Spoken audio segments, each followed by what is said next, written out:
Hi, this is Dan Sullivan, and I'm here with Jeff Madoff, and we have our next episode here of Anything and Everything. And just to be true to the title, I'd like to talk about the Queen today.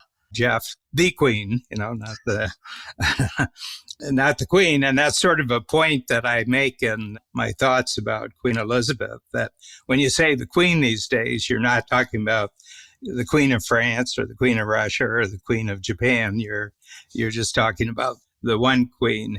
If you don't look at it as royalty or you don't look at it as politics, but you look at it from the standpoint of that the monarchy of England is probably a powerful brand. And we could talk about that in light of the disruptions that have been caused by family members or the crises, the chaos that's created by family members. And it's sort of current these days. And it brings up branding of celebrities, branding of Hollywood celebrities, and one in particular who's really massively successful as a branded celebrity, and that's Oprah Winfrey. So I'd just like to talk about this. And what twigged my notice of this is there was an interview with Prince Edward. I said, Prince Edward. And I had to go and look it up. I had forgotten, that she's got 4 children. She had Charles, who's the heir, or he might not live long enough to actually succeed his mother. And then there's Princess Anne, who's kind of like a stalwart type of royal who does ribbon cuttings and does openings of various events, has a lot of charitable work. And then there's Andrew, who became infamous because he was caught up in the Jeffrey Epstein sex scandal, whatever that may lead to. And he was removed from all of his royal duties because it's kind of in violation of the brand of what he's accused of doing. And then there's this 4th one, very, very interesting, 57. He's 57 years old. And I said, gee, I've just not seen anything of him. I can't know if I've ever read anything about him. So, Wikipedia is great. So I went and looked it up. He just slipped through the seams. In his early days, he did a stint in the Marines, military in England, and then he went into acting and theater, and then he created a video company. He did a lot of interesting things, and then he met and married a woman who owned her own PR firm. She was a commoner, and they got married, and that's the last I heard of them, and that's probably 30 years ago. So, but anyway, everybody was interviewed about the Meghan and Harry complaints against the royal family, and they used the Oprah, Oprah with her global reach to, say unpleasant things about the royal family and everybody around the royal family. And they finally asked Edward about it, and his first comment was, Oprah who? And of course, the whole internet just went crazy with this, dumb royals, and everything like that. But I was thinking about it from his standpoint. He's obviously chosen and has been allowed to just be out of the limelight as a royal for his entire life, that probably he's got some perspective on what the royal brand is and how the royal brand keeps going, just in the example of his mother's 80 years. And so I guess what we should start with is, what is a brand? What constitutes a brand? What's the criteria for being a brand? Mm-hmm. Because when I think back on our history in terms of the United States, the closest we came to that was probably John Kennedy and the notion of Camelot, where there was this young, at the time, new generation person, good looking. Almost like a prince. Yeah. Handsome young man, beautiful wife, 2 beautiful young kids, and also the first president to effectively use television, mm-hmm. which got the brand image out there.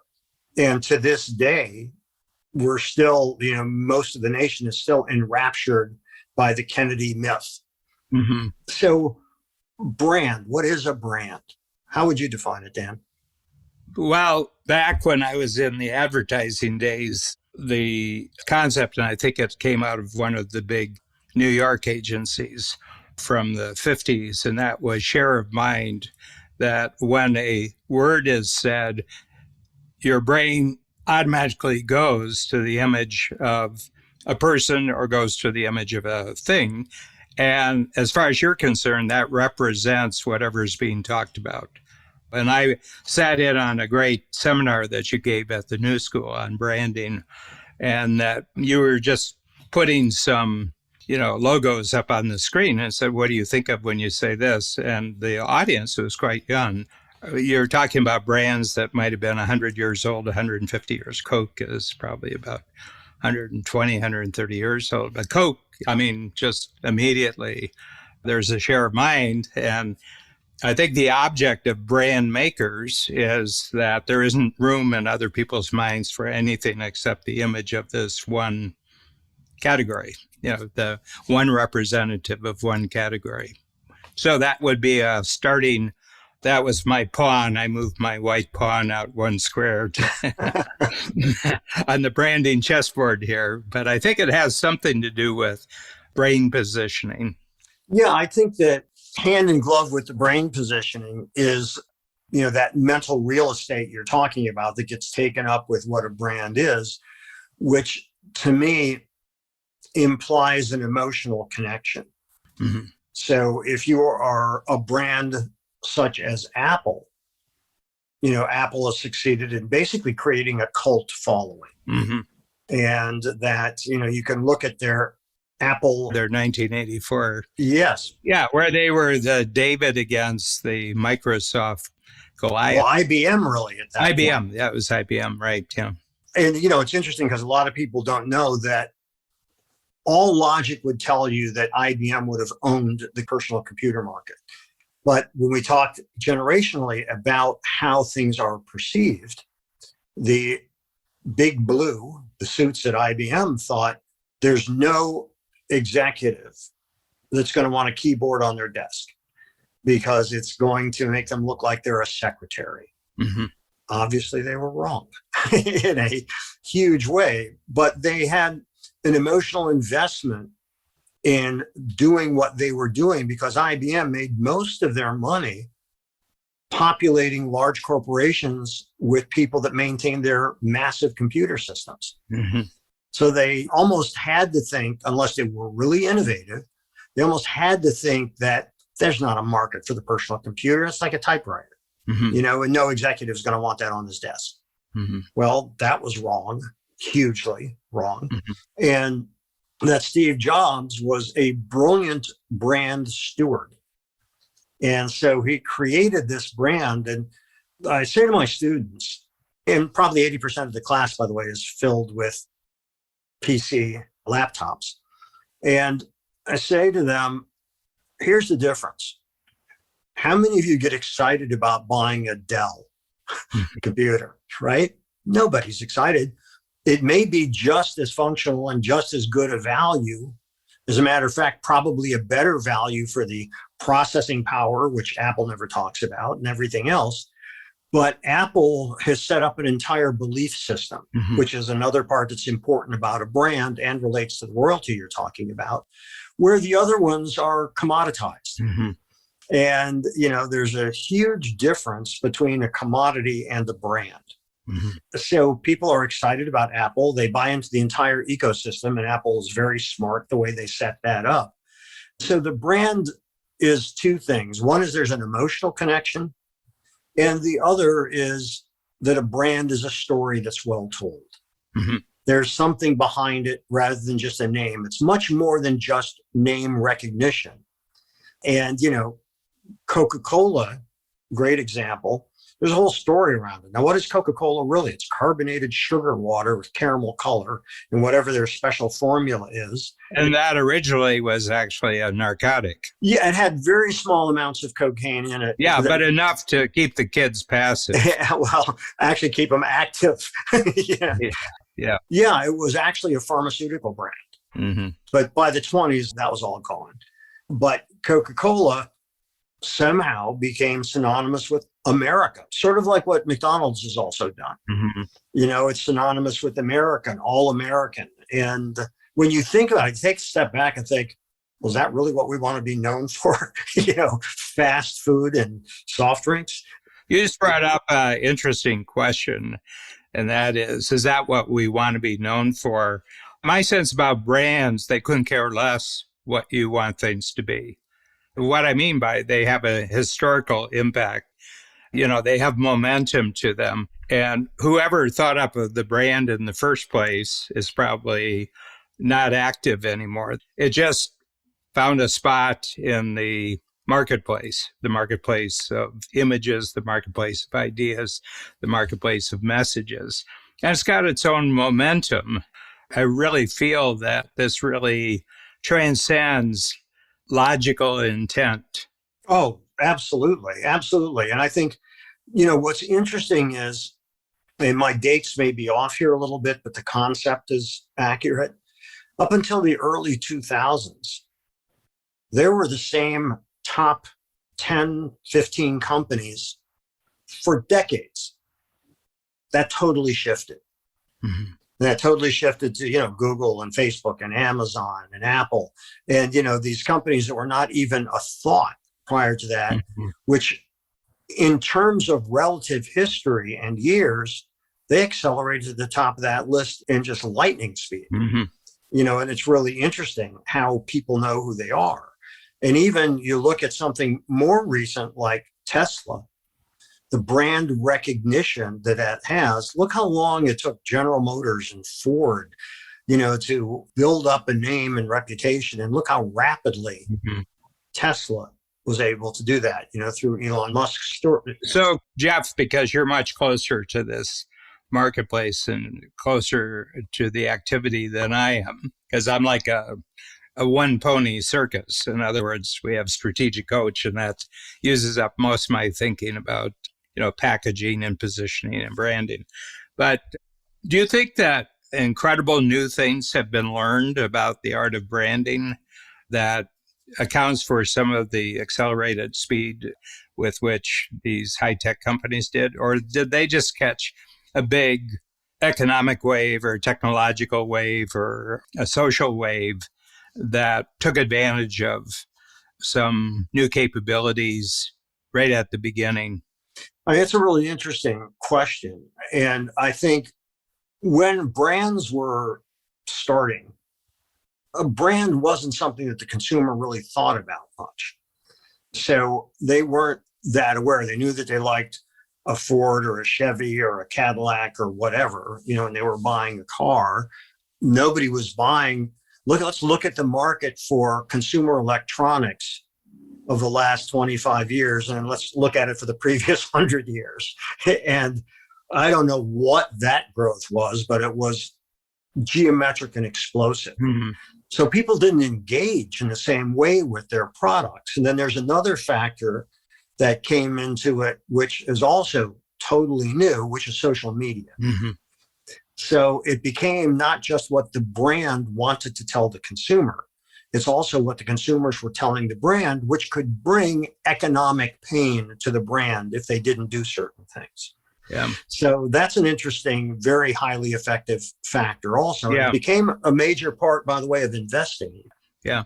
Jeff, just to explore the reverse of the success stories that we've had, what about people who have poured a lot of money and a lot of talent, and a lot of skill into instantly creating a brand that didn't work? They actually failed it. Can you think of some examples? Yeah, because I think that's a really interesting point in terms of, so why do certain things fail?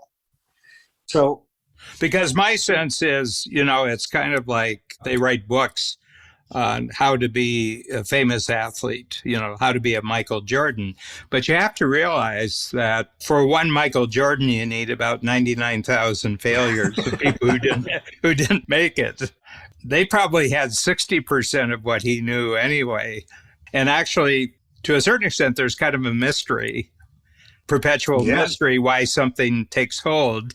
And others that have even much greater investment, they have much greater, supposedly, talent skills behind the endeavor. They don't. It would just be interesting because there seems to be a mysteriousness about this. There absolutely is. So, God, there's so much to unpack in what you just said. And I don't want to forget to address the mystery, but let me give you a couple of examples. Apple was not the first smartphone by a long shot. First there was Palm, and Palm was very hot for a while. Yeah. And then next, that sort of knocked Palm out was BlackBerry. And BlackBerry had tied up corporate and governmental business because they had push email with the greatest security. So they did a great job of it, but they lost their edge, right? So those two companies owned an emerging market, ended up totally losing it to Apple. And now the two big companies that battle each other in the United States, it's Apple and Samsung, Apple winning the battle. But in Europe, Samsung sells more than Apple. Oh, and then another in that category is Nokia.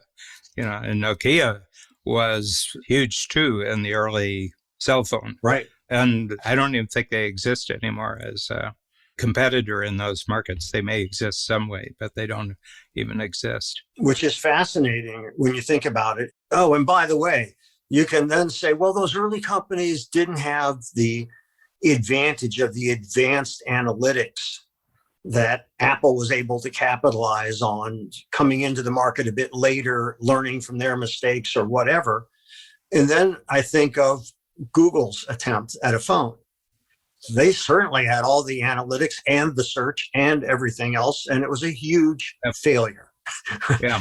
So, I mean, that's kind of interesting. Do you think that, for the brand creators, and Steve Jobs is iconic, by this stage, he's iconic. Do you suspect that his deep data analysis is something like this? Wets his finger and sees where the wind pressure is coming from. It's almost like he has an artist's view of what will make a terrific picture. There's very, very much that it's an aesthetic sense that's very combined with a deep emotional connection to something that's aesthetically unique and pleasing, but it's at a gut level. It's not at a work efficiency or work breakthrough. He's talking about something else. He's offering a kind of unique membership almost. Well, to your point, I remember hearing an interview with Jobs, and his arch nemesis was Bill Gates, right? And he said at one point, and this is to your point, I think you really nailed it, because what Jobs said is, I don't resent Microsoft and the products that they make. It's just that they have no taste. And I'm paraphrasing that, but that's essentially what he said. So that aesthetic, because what Apple's brand is about is cool, hip technology.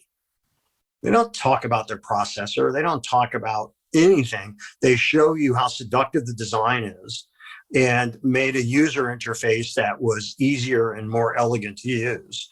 So that's what they did. And you're right. He applied an aesthetic because it's basically, why does this stuff have to be ugly? And here's another thing. And this is what Jobs was brilliant about doing. Jobs didn't invent a smartphone, as we talked about. Apple didn't invent that. Well, they also did not invent the iPod. The Sony Walkman owned the personal listening experience before the iPod came around. Or graphic user interface. That's right. Which Xerox actually is. That's exactly right. Inventor. That's right. So what he has always been able to do is basically redesign and market way better a product that already existed. So he wasn't like, an inventor as much as an adapter. And if the listeners want to do something really interesting, Google Braun, B-R-A-U-N, the company that makes the appliances, and Apple. And you will see that Apple essentially appropriated Braun's product design. Braun's designer was a man named Dieter Ram, who wrote a very simple, elegant essay on the 10 essentials of good design. And when you look at Apple's designs, then you look at what was done 35 years earlier by Braun, you see the inspiration for Apple. This was a European appliance maker, was it? Yes. Or US? They sold in the US, but yes, they were European. And it's really eye-opening. So that's another thing is, are you really the smartest to be the first to market? Or are you smarter to let somebody else mess it up and then see what worked and then make it more attractive and better? Yeah. My first computer and only computer experience my whole life has been Apple. I think it was 86 or 87. You remember the little square box, the original Mac? It was a little thing. It was about this big. Yes. But you could pick it up. The handle came built in. You could pick it up. It's very, very interesting that when Babs and I created what became Strategic Coach, a year before we started the workshop program, I was doing one-on-one coaching, and I developed a method. I had developed a particular thinking method that I could have 50 clients, and they all use the method to focus on different things. So I said, I think that we can take this one-on-one method and we could probably convert it into a workshop, a larger group type of activity. But the first employee that we hired was an artist, and he was a 16-year-old. And the thing that got him is that we bought a Mac II. We bought a Mac II. A Mac II, if you do it in present dollars, a Mac II with a printer, black and white printer, in today's dollars would be about $20,000. Yeah. And, they also teetered on bankruptcy several times. Yeah. And to the point they got rid of Jobs, who had possibly the greatest second act ever in business when he came back and took over for Scully, Yeah, almost you'd think his second act was more impactful because he got fired. It was the great American comeback. That's right. It was kind of like Rocky. It was the $1 million Cinderella Man. I think it was Cinderella Man. The thing was that, America, part of the DNA of American culture is reinvention. Yes. And one of the things I really notice about America is that you can make it young, but people are suspicious of what got you there. For example, did you just have great parents? Did you just have great education? Did you just have great support? And people opened a lot of doorways. And then what they like to see is that you fail. Okay. And that your failure is equal to your success. And then they want to see if you can come back. The most interesting thing about American culture is really comebacks. Well, it's interesting if we look at the automobile industry, and Ford has now launched their electronic cars and trucks. And if I was Tesla, I'd be concerned, because Ford has an infrastructure in place. They have distribution and dealerships. And actually, their Mustang SUV electric vehicle not only has gotten great reviews, it's cool looking. And, Tesla is a very cool looking car. Mm-hmm. But then you have Ford, and most people probably can't name a CEO. And then you have Tesla, and you've got a CEO who is a brand. That's right. That's right. And my theory is we always need some kind of visionary person. So there was a void when Jobs died, and that got filled by Musk, Yeah. But I would be afraid, and this is, I'm sure, to my own financial loss, but I don't want to invest in a company where somebody's mercurial comments throw the stock up or down 30% in a day. Yeah. And, or I can say, we're not going to take Bitcoin. And then boom, the market, hits. I gave a talk for a couple of quarters in Strategic Coach about collaboration. And I said, we have a Tesla. We have the SUV version of the Tesla. And Babs loves it, and she's had it for 3 years, but I haven't driven it yet. Okay? And part of the reason, there's something creepy about having a car that talks to headquarters at night. I don't know what the feeling is. We had a Beamer, we had a BMW X5, It sat in the garage at night and it just minded its business. It wasn't being upgraded with the thought of upgrading Babs and me. I got a sense that this car is kind of a plant from a larger, darker force in the world. Anyway, but the whole point you say, I use Tesla as an example that if he had been smart, because, he's in a very mature business And if you discount all the government subsidies and government loans, it's not a profitable, the car part of his company is not a profitable company. I think he as a brand is very profitable, but I suspect that about half the value of the market price really is a belief in the man, not a belief in the technology.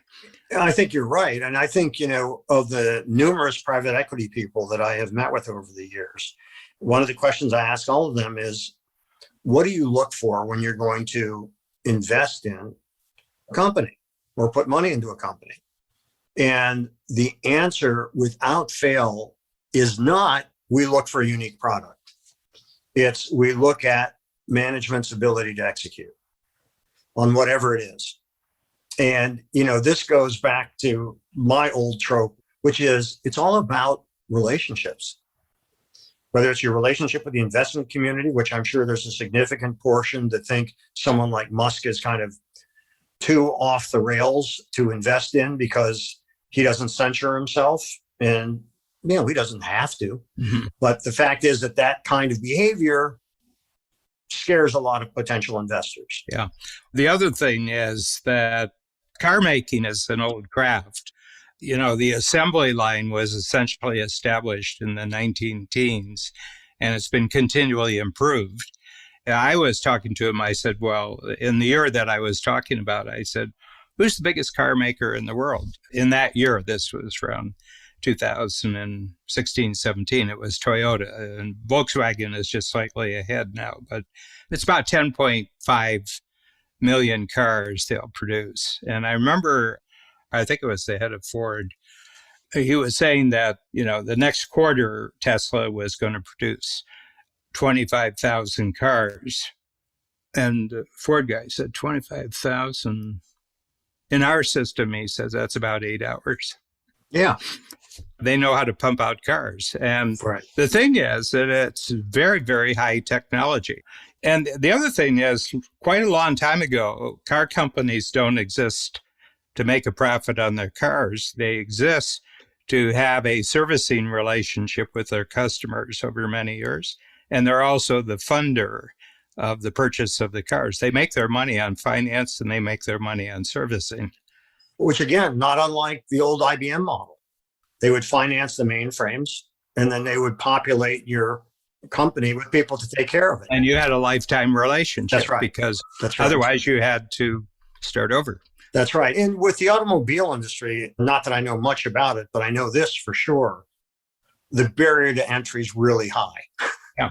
It's not like being an independent entrepreneur and you decide to do something. It's high cost to get into the game in the first place. The other thing you brought up when you brought up Ford that I want to go back and relate it to branding, that the branding of Ford cars pales in comparison with the branding of Ford's pickup trucks. Mm-hmm. Like I would say pickup trucks are a genre of their own. And the big three, some of the Korean company and Japanese companies, Europeans don't have anything because pickups really aren't sold in Europe because the streets are very narrow and everything like that. But if you look at all the advertising, and I always find the pickup truck advertising very emotional because it's very much about America's past. Right. That when you buy, it could be Dodge, it could be GMC, it could be Hyundai or one of the others, but there's about 4 or 5 of them that have established a real powerful customer base. Okay. The other thing is the average pickup truck stays on the road for about 25 years, 25, 30 years. Mm-hmm. Did not know that. Yeah. Yeah. My father died in 1993 and he had a 1954 Dodge, and it was a particular size. It wasn't a pickup. It was a 2-ton truck. And it wasn't a big construction truck, but it was halfway in between a big construction truck and a pickup truck.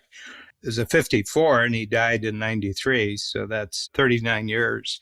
And he got offers in the last year for more than it sold for. It's been a classic. Yeah, it was a classic. He had a mechanic that kept it going for the last 10 years. So my father just gave it to him as part of his will. And the guy was delighted. The guy knew the truck. I mean, it was a personal relationship with this piece of machinery. But the thing I'm saying is, I don't think Elon Musk has any feel for that at all. Mm-hmm. I mean, Elon Musk's images of outer space and, tapping the human brain and putting fossil fuels out just seems to me to be emotionally opposite of how the pickup truck market actually positions itself. I don't know, because I don't know how much that consumer is changing. Well, I will tell you this, that in 2018, the number one selling vehicle in 28 out of the 50 states was the F-150, more than any car. That's a pickup. Mm-hmm. And it's the one they've made electric now. They've made it. Well, and it's not insignificant that Ford's new launch is Mustang, which is probably the most innovative car they ever made. Yeah. And, when it first came out was kind of the future for them. And now they're hoping to capitalize on that name for anybody who remembers it from back then. So, they're trying to brand it in a particular way. Yeah. But you mentioned something earlier that I wanted to get back to, which is not to be discounted at all, which is the magic. Why does something work? Why doesn't something work? Because one would think, with all the data to be harvested, which is a tremendous amount, how much does that inform decisions? Mm-hmm. So I had as a guest in my class, Josh Sapan. Josh is the CEO of AMC Networks. Yeah. So I said, when you guys decided to get into original programming, which they had to do because HBO was the first to realize we're not going to be able to make it on first run movies anymore, and getting them earliest. That's just not enough. We have to start producing programming. And they started producing their original programming series with The Sopranos, which then was a watershed moment because they saw that these were essentially soap operas. Yeah. A continuing story over time really worked. But in the history of television, that would be a brand moment. The Sopranos was like a brand moment. Well, that's right. It's like Friends. It's like Seinfeld. That's right. If you package them all up and sell them now, as a unit, they're worth more today than they were during the entire time when they were current. Yeah. Well, that's right. So I said to Josh, how much does big data play into this programming decisions you make? And he said, it's huge. And I said, how so? Well, he said, as you may know, we do numerous and different kinds of testing on programs. So the data is mined and come at from all different directions because the cost of doing a show and a pilot is substantial. And certainly if you're going to commit to one. And I said, well, then let me ask you a question. Why are there so many failures? Because everybody is looking at so much data. Why is the failure rate so high? Because most shows fail. Mm-hmm. And you've got the benefit of all this data. And he said to me, well, there are certain programs like they did Mad Men, then they did Breaking Bad. And he said, there's magic. Yeah. And he said, and we don't know how to measure that. On that note, I think it's a good episode change right now because we can go on for an easy hour on magic. Yeah, you're right. I mean, it's fascinating. Yeah. So let's just wrap up what we've done so far. I mean, some very, very clear things that if you don't have this, you don't have yourself a brand. One is if there's no emotional connection, you don't have yourself a brand. If you don't create some sort of unique membership on the part of the consumer, you won't have a brand for very long. And I think that the other thing is that we establish that the brand appeals to almost every other motivator, irregardless of price. Mm-hmm. Yeah, people are willing to pay more because there's two things that enter into that. Trust is huge. Once you trust the Apple brand, then you will buy the Apple phone, you will buy the iPad, you will buy other products from that company. And that's true if it's Ralph Lauren and he comes out with home furnishings and kids wear and everything.